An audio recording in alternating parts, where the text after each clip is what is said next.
the Bob Mills Weather Center, the Oklahoma weather expert, Travis Meyer.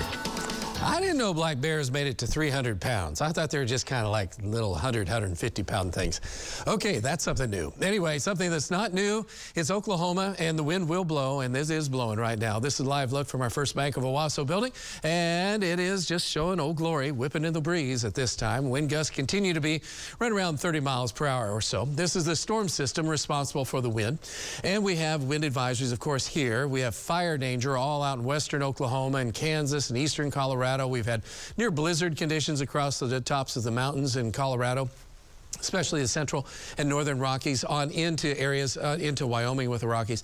And then we have rain. We've had tornadoes in Nebraska, and we've had high wind warnings across much of the areas around Albuquerque, where the Hot Balloon Festival is kicking off this week, and it is not good weather for that right now. Hopefully it'll calm down a little bit later. We do have freeze warnings also in effect for northern half of Arizona. So a lot of things happening because this storm is such a dynamic storm. And of course, as we mentioned, the snow, this is probably the first real significant. There was one other storm that gave some pretty good snows to kick off the season, but this one has a lot of snow going anywhere from just to the west of Boulder, across the central Rockies, and then extending back to the north. So again, this is going to dump a foot to a foot and a half in some of the higher elevations, so that really kicks off the season.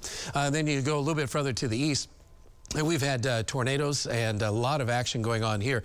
There's been multiple tornadoes across southern portion of Nebraska. This is the storm center right now, wrapped up. A lot of flood warnings going on, and that's in a drought area as well. And then down to the south into our neck of the woods, we still got a lot of things happening. Wind advisories in effect, southeastern, south central Kansas, here in northeastern Oklahoma, just to the north of Tulsa. Fire weather and red flag fire warnings, high wind warnings. I mean, it's just multiple colors, and that's just a sign the dynamics of this storm are huge. So wind gusts right now are still hanging at 30, 32 around Tulsa, 26 up at Coffeyville. Further south, there have been mainly light winds, so this is like a pocket where there isn't a whole lot of winds. This will pick up a little bit later on, so you guys around McAllister and down around anywhere from, I'd say, McIntosh County, even Okmulgee County, we've had some winds that are a little bit lighter, Bristow. That will come back a little bit later on. We also mentioned Alva today was 93, still 88. And then our area has been in the 60s with clouds and strong south winds. That's moisture feeding into that system. Tonight, as the cool front moves in, there will be some showers and a few isolated rumbles of thunder. We don't think it's going to be a big deal, but there's enough that it should make some wetness around the Tulsa area and to the north and to the east. The further west you go or the further south you go, the lesser the chances. So here's the way it looks right now. Isolated showers will try to form, and then as that moves to the east, we'll have some scattered showers, maybe a few rumbles of thunder. We're going to have our storm trackers out just in case one or two of these get a little crazy. And of course, that's midnight to 2 or 3 in the morning.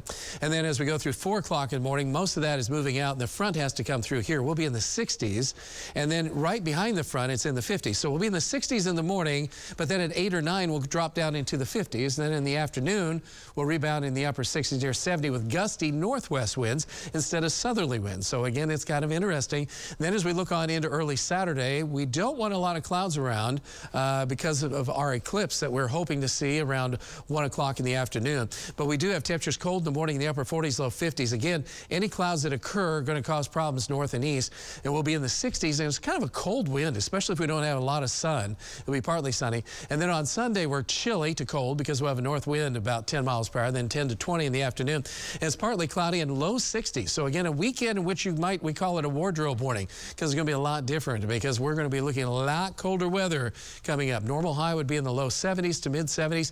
We're going to be in the low to mid 60s. We get a little reprieve there on Wednesday, but notice how it's definitely not way up here. We're definitely a lot further to the south. What's going on right now around the area?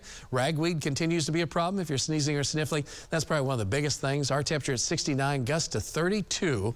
And as we go through the evening hours, we're talking about temperatures that'll hang in the 60s. I don't see a whole lot of change. A few of us might be 68, 69, then drop into 66. Midnight into the early morning hours, we'll have that 50% chance of a shower or thunderstorm, and you say, what is that? 66, 66, 66. And then a few showers could be right around to 7 o'clock as the front pushes through very quickly. You probably have about 5 minutes of drizzle.